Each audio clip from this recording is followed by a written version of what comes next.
एक बार एक व्यक्ति अपने काम से लौट कर घर पर आया और साथ में पनीर लाया और अपनी पत्नी को कहा कि आज मेरे लिए बढ़िया पनीर की सब्ज़ी बनाना, क्योंकि आज मैंने बहुत काम किया है और मुझे बहुत ज़्यादा भूख लगी है और मुझे कुछ बहुत अच्छा खाना है। उसकी पत्नी कमरे से बाहर आई और पनीर लिया और कहा कि बिल्कुल, आप हाथ पैर धोकर तैयार हो जाइए, मैं आपके लिए बहुत ही स्वादिष्ट सा खाना बनाती हूँ। वो व्यक्ति फ्रेश हो गया और टीवी देखने लगा और इंतज़ार करने लगा सब्जी के बनने का, ताकि वो उसे खा सके। किचन से बहुत अच्छी खुशबू आ रही थी। वो व्यक्ति बस सोच रहा था कि जल्दी से खाना बन जाए ताकि मैं अपनी भूख को मिटा सकूं। लगभग 1 घंटे के बाद खाना बनकर तैयार हो गया, स्वादिष्ट सा भोजन। अब खाना लगने ही वाला था कि उस व्यक्ति ने अपनी पत्नी से पूछा कि खाने में नींबू है कि नहीं, क्योंकि मुझे पनीर की सब्ज़ी में नींबू डालकर खाना है। लेकिन पत्नी ने कहा कि नींबू तो ख़त्म हो गए, आपसे कहा था लेकिन आप भूल गए। व्यक्ति ने अपनी पत्नी से कहा कि रुको रुको, अभी खाना मत लगाओ, क्योंकि नींबू के बिना खाने में बिल्कुल मज़ा नहीं आएगा। तो मैं अभी गया और अभी नींबू लेकर आया।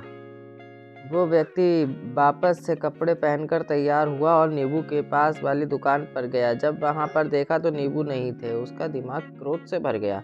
उसने सोचा कि यार, उसके पास नींबू नहीं है, चलो थोड़ी आगे वाली दुकान पर जाता हूँ, शायद वहाँ नींबू मिल जाए।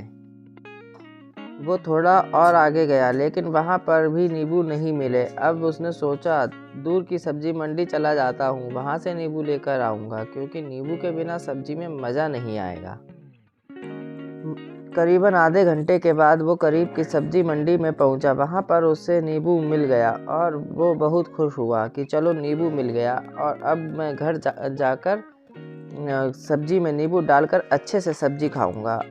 अब वह खुशी खुशी नींबू लेकर घर आया और अपनी पत्नी से कहा कि जल्दी से सब्जी गर्म कर दो, रोटी गर्म कर दो और नींबू काटो, ताकि मैं अच्छे से खाना खा सकूं।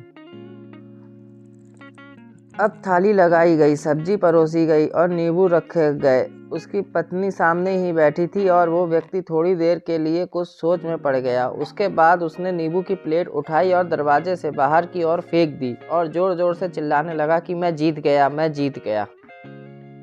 पत्नी ये देखकर घबरा गई कि कहीं ये पागल तो नहीं हो गए, इन्होंने सारे के सारे नींबू दरवाजे से बाहर की ओर फेंक दिए। उस पत्नी ने उस व्यक्ति पर चिल्लाया और कहा कि आप पागल हो गए हो?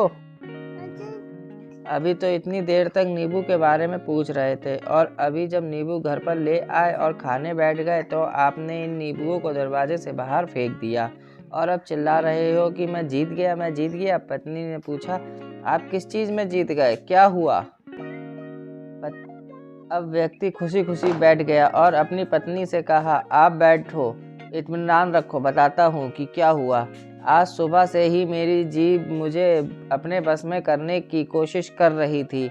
जब मैंने बहुत काम कर लिया तब मुझे बहुत तेज़ भूख लगी। जब मैं घर पर आया तो तुमने बहुत ही स्वादिष्ट सब्जी बनाई। उसकी खुशबू मेरी नाक में गई। फिर मेरी जीभ ने कहा कि इसे और अब नींबू चाहिए।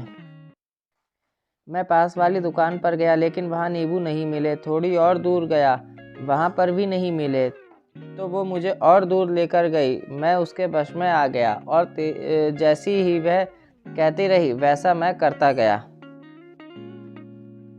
अब मैं वैसा ही करता गया जैसा वो मुझसे करवाती गई, लेकिन अंत में मैंने विजय प्राप्त कर ली।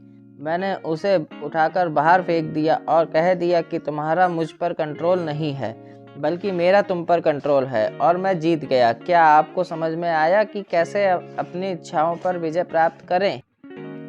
कई बार लोगों को शराब पीने की आदत हो जाती है और उसके चक्कर में वे भटकते रहते हैं। यदि एक जगह नहीं मिलती तो दूसरी जगह जाएं और दूसरी नहीं मिले तो तीसरी जगह जाते हैं।